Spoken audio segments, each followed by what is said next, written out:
Hi friends, ಎಲ್ಲರಿಗೂ ನಮಸ್ಕಾರ. ಇವತ್ತು ನಾನು ನಿಮಗೆ ಒಂದು ಹೊಸ ಅಡುಗೆನ ಹೇಳ್ಕೊಡೋಣ ಅಂತೇಳಿ ನಮ್ಮ ಅಜ್ಜಿ ಮನೆಗೆ ಬಂದಿದ್ದೀನಿ. ನಮ್ಮ ಅಜ್ಜಿ ಮನೆಯಲ್ಲಿ ನಾನು ಚಿಲ್ಲಿ ಚಿಕನ್ ಮಾಡ್ತಾಯಿದ್ದೀನಿ. ಅದು ನಾಟಿ ಸ್ಟೈಲು, ಒಲೆ ಊಟ ಥರನೇ ಮಾಡ್ತಾ ಇರೋದು.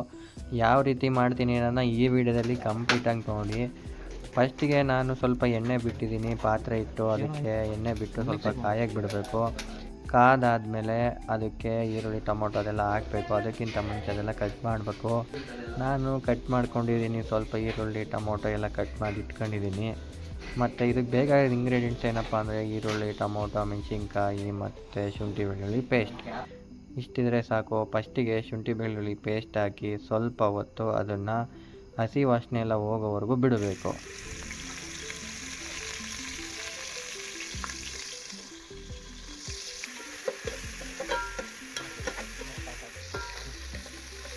ಸ್ವಲ್ಪ ಮೆಣಸಿನ್ಕಾಯಿ ಹೆಚ್ಕೊಂಡಿದ್ದೆ, 5 ಮೆಣಸಿನ್ಕಾಯಿ ಹಾಕ್ತಾಯಿದ್ದೀನಿ. ಅದಾದಮೇಲೆ ಸ್ವಲ್ಪ ಫ್ರೈ ಮಾಡಿಕೊಂಡು ಸ್ವಲ್ಪ ಈರುಳ್ಳಿ ಹಾಕಬೇಕು. 2 ಈರುಳ್ಳಿ ಹಾಕ್ಕೊಂಡು ನಾನು ಒಂದು 2 kg ಒಂದು 2 ಈರುಳ್ಳಿ ತೊಗೊಂಡಿದ್ದೀನಿ.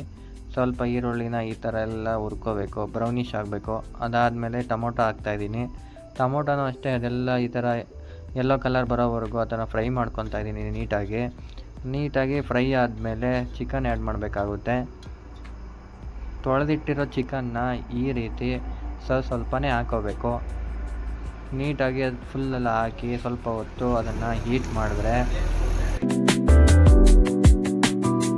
ಚಿಕನ್ ಎಲ್ಲ ಚೆನ್ನಾಗಿ ಮಿಕ್ಸ್ ಮಾಡ್ಕೋಬೇಕು. ಅದಾದಮೇಲೆ ಸ್ವಲ್ಪ ಹೊತ್ತು ಬೇಯಕ್ಕೆ ಇಟ್ಟಿದ್ದೀನಿ. ಒಂದು 10-15 ನಿಮಿಷ ಬೇಯಬೇಕು ಅದು ಚೆನ್ನಾಗಿ. ಅದೆಲ್ಲ ಸ್ವಲ್ಪ ಎಣ್ಣೆ ಬಿಟ್ಕೊಳ್ಳುತ್ತೆ, ಲೈಟಾಗಿ ಎಣ್ಣೆ ಬಿಟ್ಕೊಳ್ಳುತ್ತೆ ಚಿಕನ್ನು. ನೋಡ್ತಾ ಇರ್ಬೋದು, ಲೈಟಾಗಿ ಎಣ್ಣೆ ಬಿಟ್ಕೊತಾ ಇದೆ. ಅದಕ್ಕೆ ಇವಾಗ ಚಿಕನ್ ಮಸಾಲ ಹಾಕ್ತಾಯಿದ್ದೀನಿ. ನಾನು ಅಂಗಡೀಲಿ ಸಿಗೋವಂಥ ಚಿಕನ್ ಮಸಾಲನೇ ಯೂಸ್ ಮಾಡ್ತಾಯಿದ್ದೀನಿ.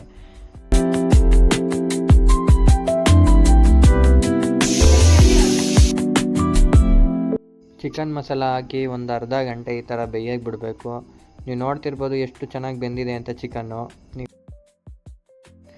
ನೋಡಿದ್ರಲ್ಲ ಫ್ರೆಂಡ್ಸ್ ಯಾವ ರೀತಿ ಇತ್ತು ಚಿಕನ್ ಅಂತ ಹೇಳಿ. ನಿಮಗೆ ಈ ಥರ ಚಿಕನ್ ಬೇಕು ಅಂದರೆ ಸಿಂಪಲ್ಲಾಗಿ ರೆಡಿ ಮಾಡಿ ಆರಾಮಾಗಿ ಟೇಸ್ಟ್ ಮಾಡಿ ಅಂತ ಹೇಳ್ತಾ ಈ ವಿಡಿಯೋನ ಮುಗಿಸ್ತಾ ಇದ್ದೀನಿ. Thank you so much. ಈ ವಿಡಿಯೋ ನೋಡಿದ್ದಕ್ಕಾಗಿ ಧನ್ಯವಾದಗಳು ನಿಮ್ಮೆಲ್ಲರಿಗೂ ಅಂತ ಹೇಳ್ತಾ ಬಾಯ್.